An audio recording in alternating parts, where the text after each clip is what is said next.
Marvel's Eternals has just released in theatres across the globe, and it's a film that has many positives and negatives. I really do appreciate the ambition of the director and the approach she has brought to a film like this, but at the same time, I can't help but feel dissatisfied by the so-called formulaic elements that drag the really interesting ones down. I do think it's a film that has slightly more to chew on than other recent entries in the MCU, and this is something I was hoping for in a film like this, but again, I think these could have been stronger if the vision was fully in line with what Zhao was trying to accomplish.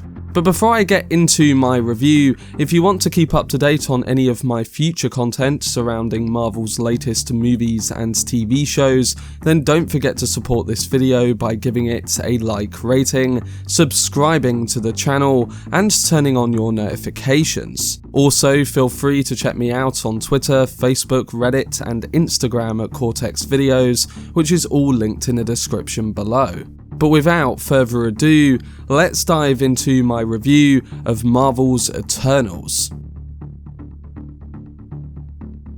So to begin with, I know that superhero movies cannot be all things to all viewers. Some go in for the spectacle and the universe connecting aspects, others go in for a well-told story in the confines of unique genres, and others go in for maybe a bit of both. But while Marvel likes to pride itself on how its films can jump between genres so that something like a Captain America the Winter Soldier can be a political thriller and Guardians of the Galaxy can be a nostalgic sci-fi flick, they're still operating under the dictates of the superhero genre and the formula that they have kept in place for over a decade now. This means there are clear heroes and villains, superpowers to dominate an external threat, and a need to save at least a planet, and if not the entire universe. But a Marvel movie can only go so far before it's restrained in by these dictates, which makes Chloé Zhao's Eternals a slightly frustrating movie.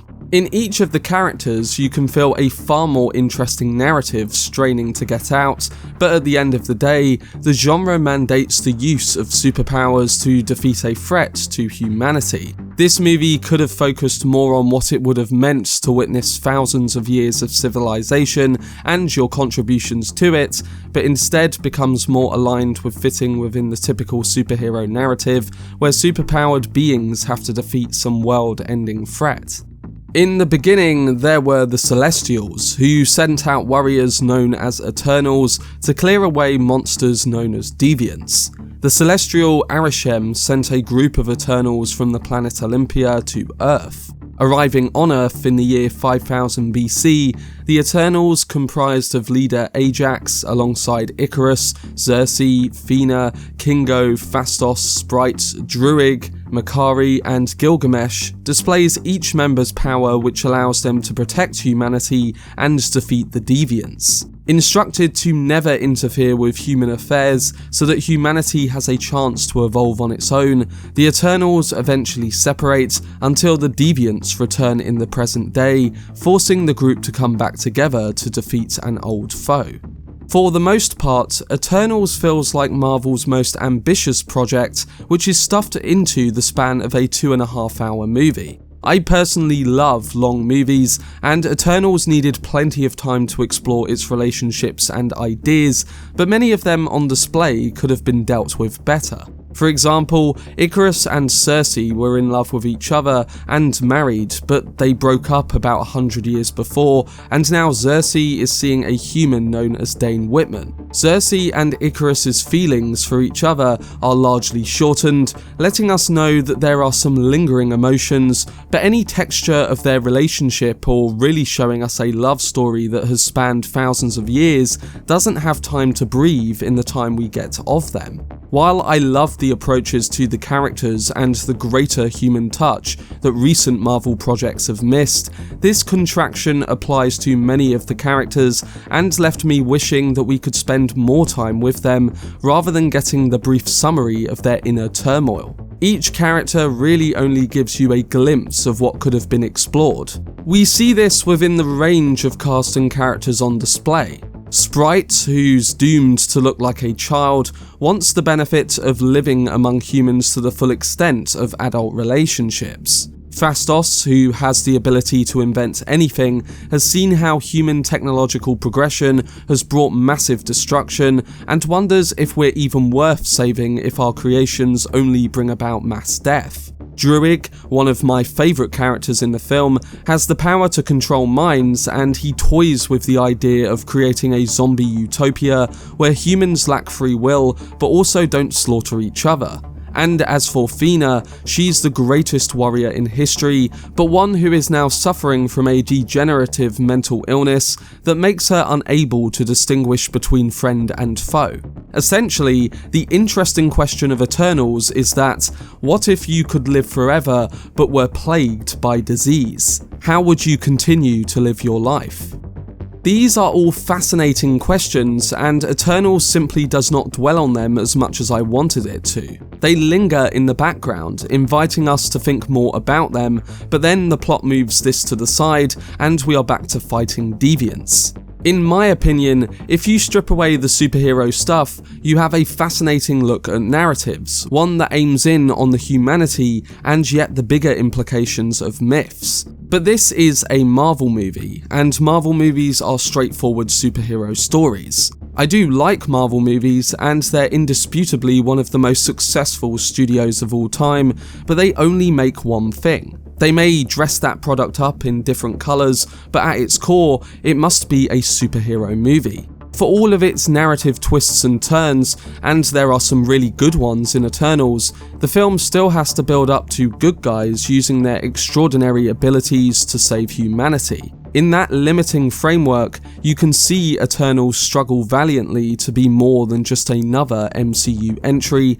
and while it certainly feels different than your typical MCU movie, it also feels limited by its own genre and framework. The best parts of Eternals are the intriguing character complications within discussions of being gods created by gods. The over-formulaic infuse of comedy and traditional beats of an MCU movie are integrated to create a muddled tone and approach that just quite honestly left me wanting less of it.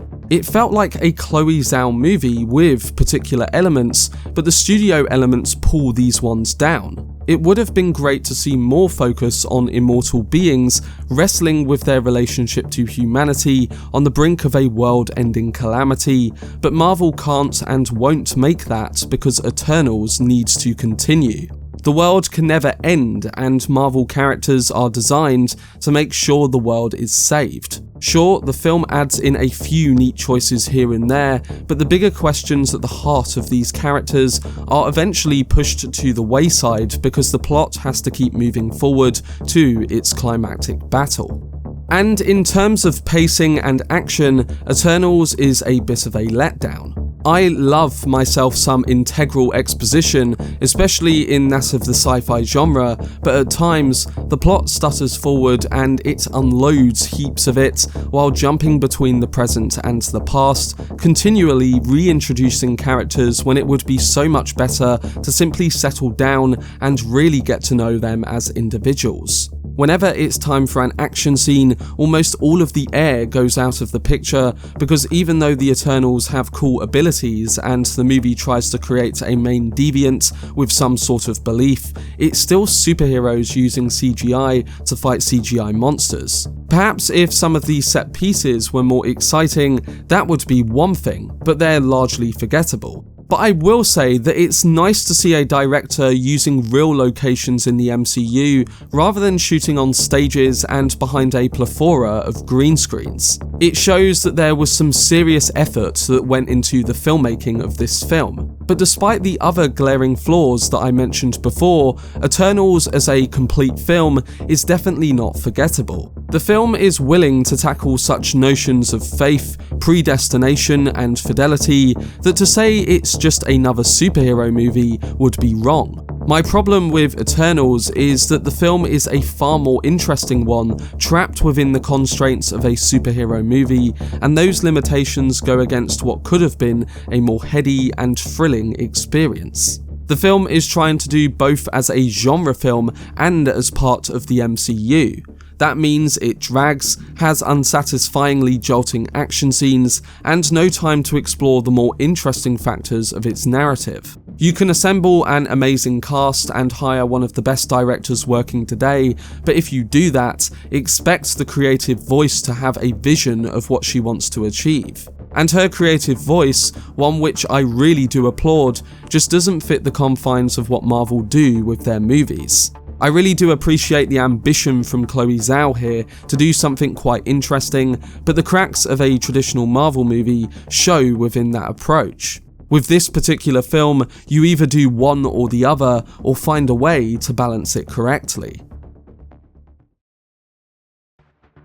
But that was my review of Chloé Zhao's Eternals. Again, I was really pleasantly surprised by some of the aspects of it, and understand that Marvel fans want the more traditional entries that they've been accustomed to seeing, but from a filmmaking standpoint, this is a film that tries to juggle too much of it. Too many of the bigger questions are made to feel weightless once the conventional elements of a Marvel superhero movie come into play. While it's not forgettable, the scenes between characters that do invest me in the narrative ultimately hold less power and leave me wondering what a full-on Chloé Zhao Eternals film would look like. I would rather they go full-on with that approach, rather than feel like they need to throw in elements that people love from the other films. At the end of the day, you tackle one movie at a time and try to make that the best movie you can. Films are an art form that individually can be focused on at the times they need to, even if you have a big cinematic universe with conventional approaches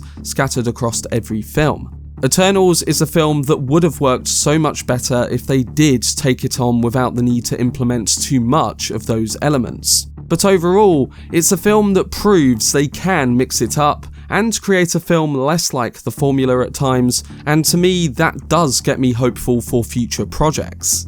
But then I look to a film like No Way Home, which although excites me through nostalgia, that's really all it has going for it. I hope I'm wrong, and I hope it does have a worthwhile story, because Eternals is a film that did have one which was buried within the structure that they can't seem to get away from. I'm giving Eternals a score of 7.5 out of 10. Let me know down below in the comment section what you thought of Marvel's latest film, alongside whether you agree or disagree with the points I have raised in this video. It will be interesting to see the long-term audience consensus towards the film, as I feel that based on the content of it, it will be much more mixed in comparison to other MCU entries. For much more breakdown videos and reviews on the latest Marvel movies and TV shows, then subscribe to the channel and turn on your notifications. Also, if you enjoyed this video, remember to leave a like rating and follow me on social media via the links in the description. But anyway, I hope you guys enjoyed it. I've been Cortex, and as always, make some noise.